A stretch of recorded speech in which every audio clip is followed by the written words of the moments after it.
मैं doctor Harjinder Pal Singh Saluja, professor commerce, शासकीय विश्वनाथ यादव तामस्कर महाविद्यालय, दुर्ग, आपसे आज प्रोडक्शन मैनेजमेंट, उत्पादन प्रबंध, इस पर चर्चा करूंगा। यह प्रश्न पत्र कुछ विश्वविद्यालयों में वैकल्पिक समूह में है। इसमें इकाई 3 पे हम चर्चा करेंगे। आज का मेरा चैप्टर है योजना प्रारूप, प्रोसेस डिजाइनिंग।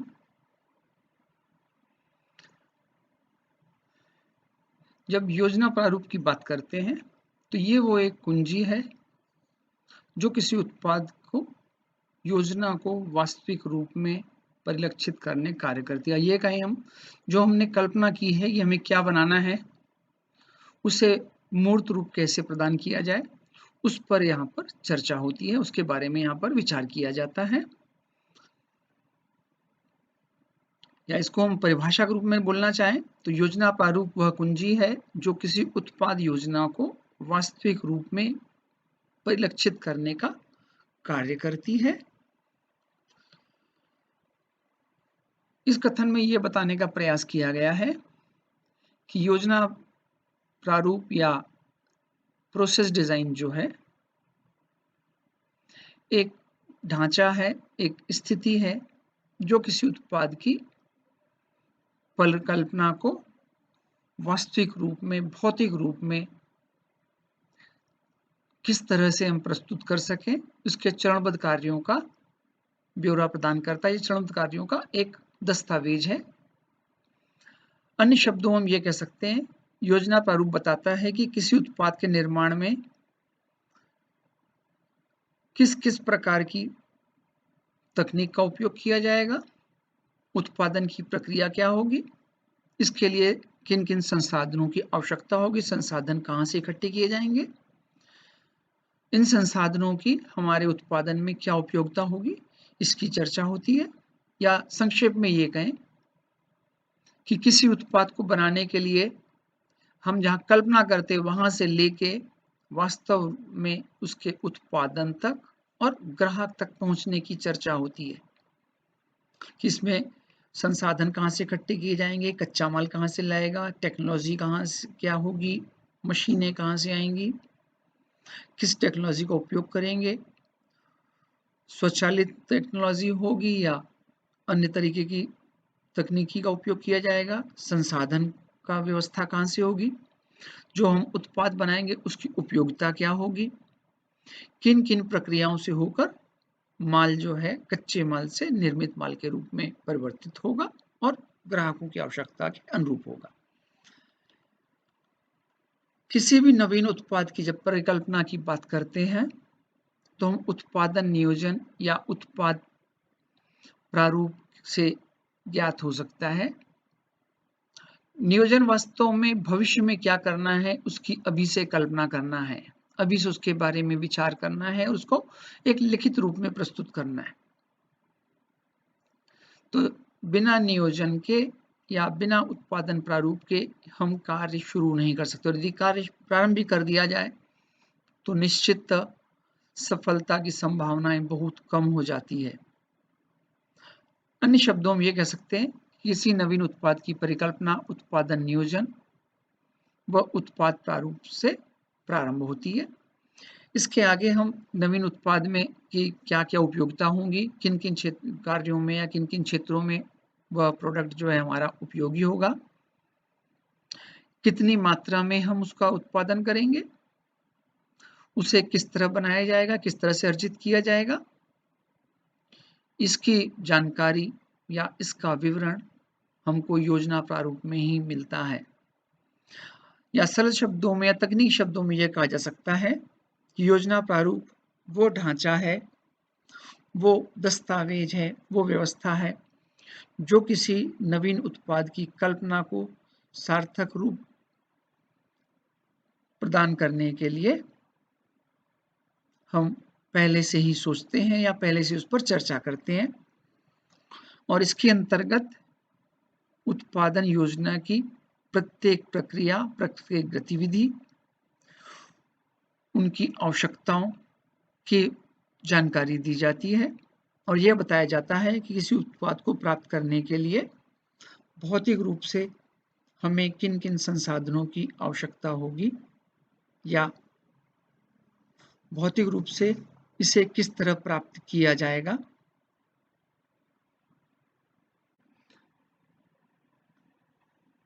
जो प्रोसेस डिज़ाइन है, सबसे पहले तो जो है प्रोसेस डिज़ाइन में हम नवीन उत्पाद के निर्माण में प्रयुक्त की जाने वाली कार्यवाही या प्रयुक्त किए जाने वाले विचारों की बात करते हैं कि नवीन उत्पाद है, पहली बार उत्पाद हम ला रहे हैं या पुराने उत्पाद में कुछ परिवर्तन करके नए रूप में ला रहे हैं, तो उसके बारे में चर्चा होती है। उत्पाद को बनाने हेतु उठाए जाने वाले विभिन्न चरणों या विभिन्न कदमों की बात होती है कि हमको क्या करना है, किस किस्म का माल बनाना है, कितनी मात्रा में माल बनाना है, कौन सी तकनीक का उपयोग करना है, किस तरह के उपकरण लगेंगे आदि। उत्पाद प्राप्ति की प्रक्रिया का चरणीकरण हम किस क्रम में उत्पादन करेंगे इसकी चर्चा होती है। हर उद्योग में अलग-अलग प्रक्रियाओं से होके कच्चा माल निर्मित माल में परिवर्तित होता है। जैसे तेल उद्योग में यदि हम बात करें तो पहले बीजों को पीसा जाता है, ग्राइंडिंग प्रोसेस होती है, फिर उसको छाना जाता है या तेल अलग किया जाता है और अन्य पदार्थ अलग किए जाते हैं जिसको हम एक्सट्रैक्शन प्रोसेस या छानने की प्रक्रिया बोलते हैं। तीसरी प्रक्रिया में रिफाइनिंग प्रोसेस या फिनिशिंग प्रोसेस जिसमें हम तेल में कुछ केमिकल मिलाते हैं, किसी विशेष तरह का सेंट या खुशबू मिलाई जाती है, पैकिंग किया जाता है। तो तेल उद्योग के लिए उत्पाद प्राप्ति की प्रक्रिया अलग होती है। इसके विपरीत कुछ इस तरह के उत्पाद होते हैं जहाँ अलग-अलग विभागों में उत्पाद बनाए जाते हैं, उपकरण बनाए जाते हैं और उन कलपुर्जों को एक साथ जोड़ के एक उत्पाद का या अंतिम उत्पाद का रूप दिया जाता है, जिसको अपन सामान्य भाषा में असेंबलिंग इंडस्ट्री कहते हैं। तो वहाँ का प्रक्रिया कुछ अलग होती है, उसके बारे में चर्चा होती है। तो जिस तरह का हमारा उत्पाद है, उसको ध्यान में रखते हुए उत्पादन प्रक्रिया को क्रमबद्ध तरीके से हम संयोजित करते हैं या उसके बारे में विचार करते हैं। फिर जो प्रक्रिया है उसको संचालित करने के लिए हमें किन-किन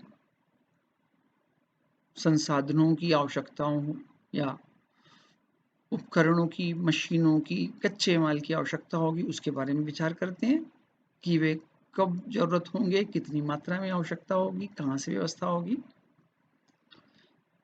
या संक्षेप में हम ये कह सकते हैं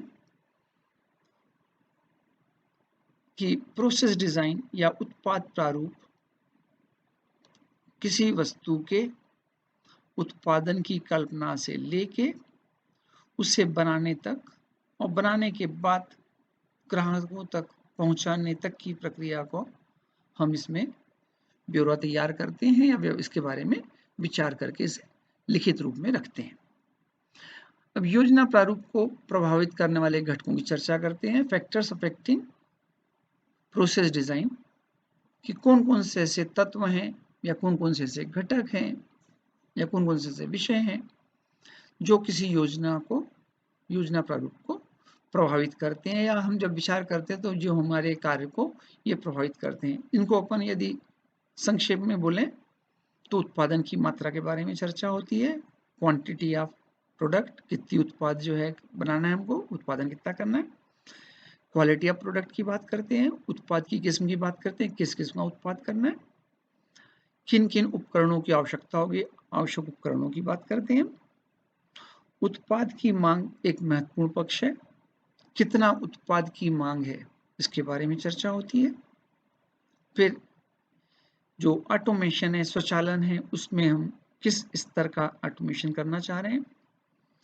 ग्राहकों से संपर्क स्थापित, ग्राहकों से हम किस तरह जो है संपर्क स्थापित करते हैं, ग्राहकों तक हमारी पहुंच कैसी है। और आखिरी में इसमें आ जाता है आपूर्तिकर्ताओं का समेकन या आपूर्तिकर्ताओं की व्यवस्था क्या है, उनके माध्यम से हम माल किस तरह ग्राहकों तक पहुंचाते हैं, क्योंकि इनका भी एक महत्वपूर्ण भूमिका होती है। आपूर्तिकर्ताओं की यदि स्थिति हमारी ठीक नहीं है तो हमारा उत्पाद चाहे जितना अच्छा हो ग्राहकों तक नहीं पहुंच सकता। चलिए अब इस पर अपन विस्तार से चर्चा करते हैं थोड़ी। सबसे पहले उत्पाद की मांग की बात करते हैं।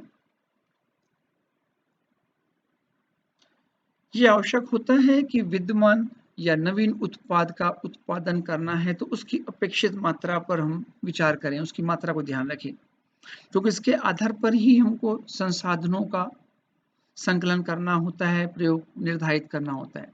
यदि बड़े पैमाने पर उत्पादन किया जाना है तो निश्चिततः संसाधनों की ज्यादा आवश्यकता होगी, कच्चे माल की ज्यादा आवश्यकता होगी, ज्यादा श्रमिकों की आवश्यकता होगी, एक बड़े कारखाने की जरूरत होगी, तो ज्यादा वित्त की जरूरत होगी। उसके अनुरूप हम योजना बनाते हैं।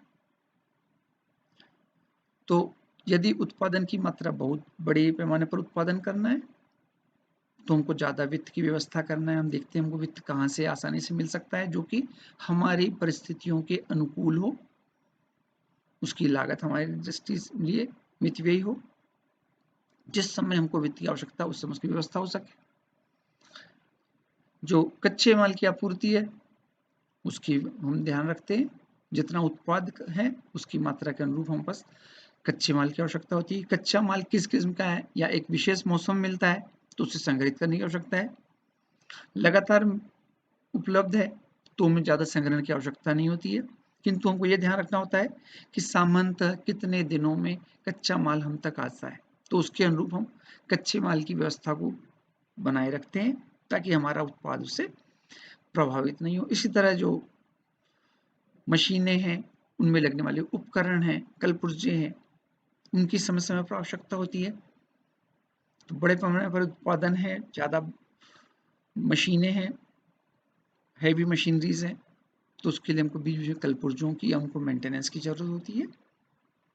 तो उसके अनुरूप हम लुब्रिकेंट्स, कलपुर्जे या अतिरिक्त स्टोर्स में सामग्री रखते हैं ताकि हमारा उत्पाद प्रभावित ना, या मशीनें बिगड़ने पर भी हम लगातार उत्पाद को कार्य करते रहें, या हमारी मशीन जल्दी से ठीक होने के बाद, मरम्मत होने के बाद फिर से हमारे उपयोगी हो जाए। उत्पाद की किस्म की बात करें, हम क्वालिटी ऑफ प्रोडक्ट की बात करें, हमें किस किस्म का उत्पाद बनाना है, यदि इस पर हमने ध्यान नहीं दिया तो हमारी सारी व्यवस्था व्यर्थ हो जाएगी। हम जिस बाजार में माल बेचेंगे वहां किस किस्म के माल की आवश्यकता है, बहुत उच्च श्रेणी का माल की आवश्यकता है या मध्यम स्तर के माल की आवश्यकता है या सामान्य स्तर के माल, तो हम उत्पाद की किस्म पर अपना ध्यान केंद्रित करते हैं और किस्म को ध्यान में रखकर ही हम अपनी योजना को मूर्त रूप देने की कोशिश करते हैं।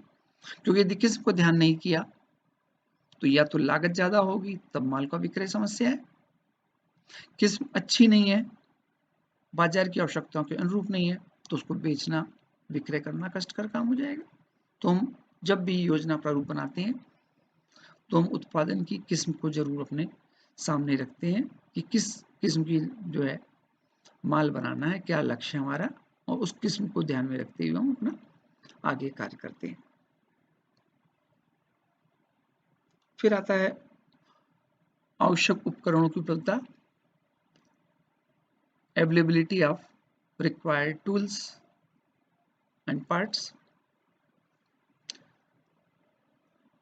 किसी उत्पाद को प्राप्त करने में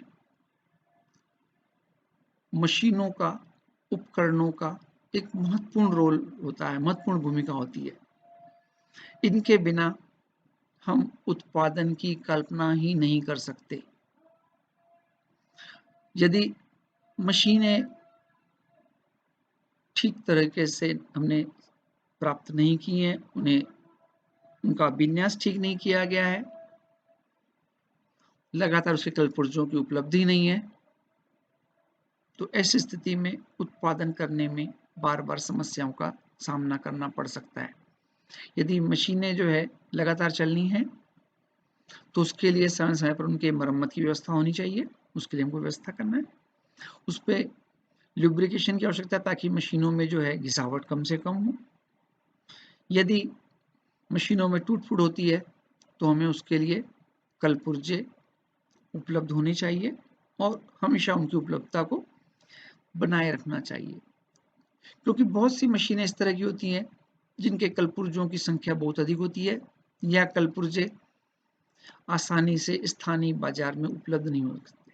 तो ऐसी स्थिति में हम उनके कलपुर्जों को पहले से ही अपने पास खरीद के रख लेते हैं और अपने पास व्यवस्थित रखते हैं ताकि जब भी आवश्यकता हो शीघ्रतापूर्वक वो कलपुर्जे हमारे पास आ जाएं और हम उनका मरम्मत कर सकें।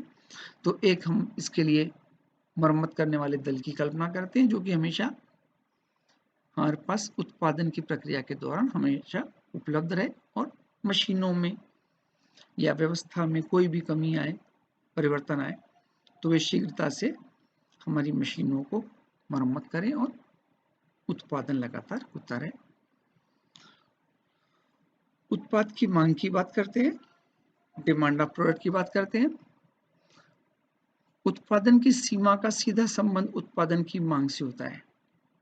यदि मांग नहीं है तो माल का बनाया जाना व्यर्थ हो सकता है। हमें इसे मात्रात्मक रूप में प्रस्तुत करना होता है, इनके अनुमान लगाने होते हैं कि किस सप्ताह में, किस महीने में कितने माल की आवश्यकता होगी या क्या बाजार में मांग। हो सकता है हमारा उत्पाद ऐसा हो जो एक विशेष मौसम में ही बाजार में खरीदा जाता हो, जैसे शीत ऋतु में ऊनी कपड़े खरीदे जाते हैं, वर्षा ऋतु में जो है रेनकोट और छातों की आवश्यकता होती है।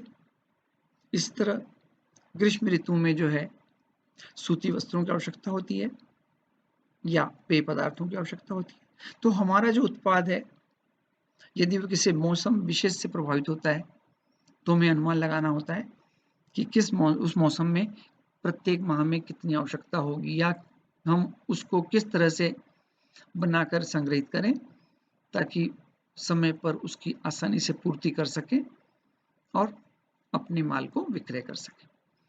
तो उत्पाद की मांग का सीधा संबंध हमारी उत्पादन की मात्रा से होता है। इसे हम मात्रात्मक रूप में अपने ब्यौरे में या अपनी योजना में लिखते हैं या ध्यान रखते हैं और उसके अनुरूप ही जो है हम कार्य करते हैं, या दूसरे शब्दों में ये कह सकते हैं उत्पादन की सीमा का संबंध उत्पादन की मांग से होता है जिसके बिना उत्पादन का मात्रात्मक अनुमान ही नहीं लगाया जा सकता। अतः ये कह सकते हैं कि उत्पाद की मांग हमारे योजना प्रारूप को प्रभावी रूप से प्रभावित करती है या एक प्रभावी घटक के रूप में काम करती है। आगे आता है स्वचालित यंत्रों की कोटि या क्वालिटी या ऑटोमेशन ऑफ प्लांट्स रिक्वायर्ड। किसी उत्पाद प्रक्रिया में स्वचालित यंत्रों की विद्यमानता मानव संसाधन की गैर विद्यमानता को इंगित करती है, या दूसरे शब्दों में ये कहें कि जैसे ही हम ऑटोमेशन करते हैं मानवीय संसाधनों की आवश्यकता हमारे पास कम होती जाती है। यदि पूर्णतः स्वचालन है तो ये कह लीजिए कि हमारे पास बहुत ही कम श्रम शक्ति से हम काम चला सकते हैं, किंतु स्वचालन की भी अपनी सीमाएं होती हैं या कई स्थानों पर स्वचालित यंत्रों का लगाया जाना बहुत अधिक धन विनियोजित करने का स्थिति निर्मित करता है और हो सकता है कि हमारे पास उतने वित्तीय संसाधन ना हो या उतने बड़े पैमाने पर उत्पादन की बाजार में आवश्यकता ना हो। तो स्वचालन करते समय हम जो है ये ध्यान रखते हैं कि हम किस स्तर का स्वचालन करें ताकि हम उत्पादन बनाने के बाद बाजार में उसे आसानी से विक्रय कर सकें, या उस तरह का स्वचालन के लिए हमारे पास यंत्रों की व्यवस्था है या नहीं, या जो प्रशिक्षित मानवीय संसाधन है वो हमारे पास उपलब्ध हैं या नहीं है। यदि बहुत आधुनिक किस्म के स्वचालित यंत्र हैं किंतु उतने प्रशिक्षित हमारे पास मानवीय संसाधन नहीं है तो इस स्थिति में स्वचालित यंत्र होते हुए भी हमारा उत्पाद या उत्पादन की मात्रा प्रभावित हो सकती है। अतः स्वचालन करते समय हमें अपनी परिस्थितियां, आवश्यकताएं, इन पर जो है विशेष रूप से ध्यान देना होता है। या दूसरे दुनिया कह सकते हैं कि स्वचालन भी जो है हमारे उत्पादन योजना को महत्वपूर्ण रूप से प्रभावित करता है। जो हम योजना बना रहे हैं या योजना का प्रारूप बना रहे हैं,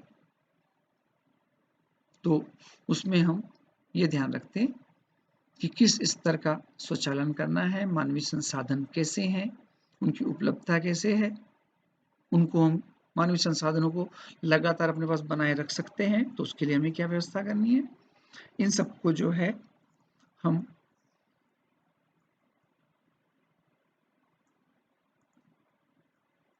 अपनी योजना बनाते समय या योजना प्रारूप बनाते समय ध्यान रखते हैं।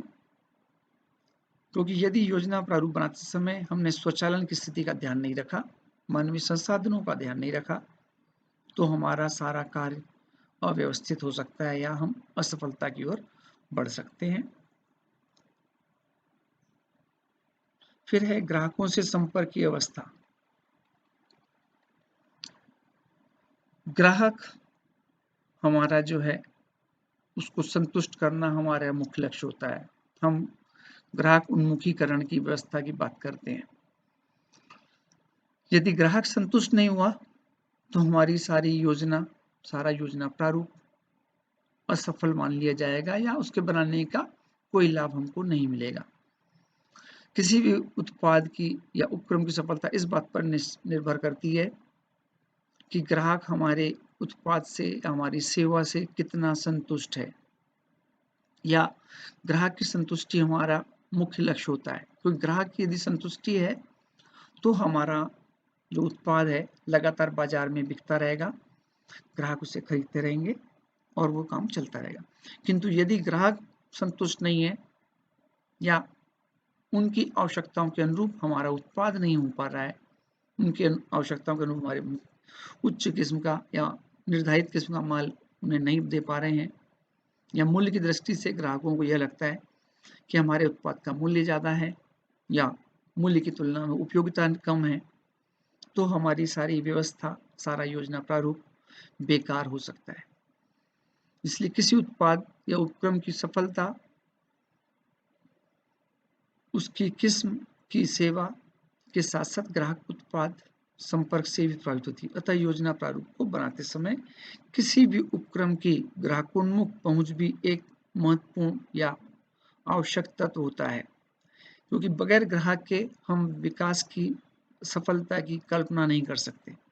यदि ग्राहक हैं तो हमारा उत्पाद बनाने का कोई अर्थ है या हमारी सफलता के आगे जो है रास्ते खुले हैं। और यदि ग्राहक हमसे दूर हो गया, ग्राहक ने हमारे माल को पसंद ना किया, भविष्य में उस माल को नहीं खरीदा, तो हमारी सारी योजना जो है व्यर्थ हो सकती है। ग्राहक ये कह लें कि ग्राहक ही हमारे जो है माल के बारे में आगे प्रचार प्रसार करते हैं, दूसरों को भी बताते हैं और स्वयं भी लगातार हमारे उत्पाद को क्रय करते रहते हैं।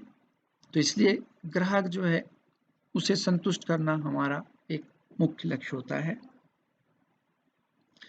आखिरी में आता है आपूर्तिकर्ताओं का समेकन, या जिसको हम सामान्य भाषा में डिस्ट्रीब्यूशन चैनल, आपूर्तिकर्ताओं की श्रृंखला भी कहते हैं। किसी भी उत्पाद के बनने से लेकर कारखाने से ग्राहक तक कैसे पहुंचे, इसमें जो है आपूर्तिकर्ताओं की बहुत महत्वपूर्ण भूमिका होती है। हमारा आपूर्तिकर्ताओं की किस तरह की श्रृंखला होगी, क्या डिस्ट्रीब्यूशन चैनल होगा, इस पर भी योजना प्रारूप बनाते समय विचार करते हैं कि किस तरह से हमारा माल ग्राहकों तक पहुंचेगा। हो सकता है हम सुपर स्टॉकिस्ट को माल देते हैं, वो आगे अलग अलग राज्यों में जो है माल की आपूर्ति करते हैं। राज्य स्तर पर उन्होंने अपने एजेंट बनाए हुए हैं, डिस्ट्रीब्यूटर बनाए हुए हैं। वो डिस्ट्रीब्यूटर जिला स्तर पर अपना माल को बेच सकते हैं, तो जिला स्तर पर जो है आपूर्तिकर्ता हैं, वहाँ पर हमारी व्यवस्था है।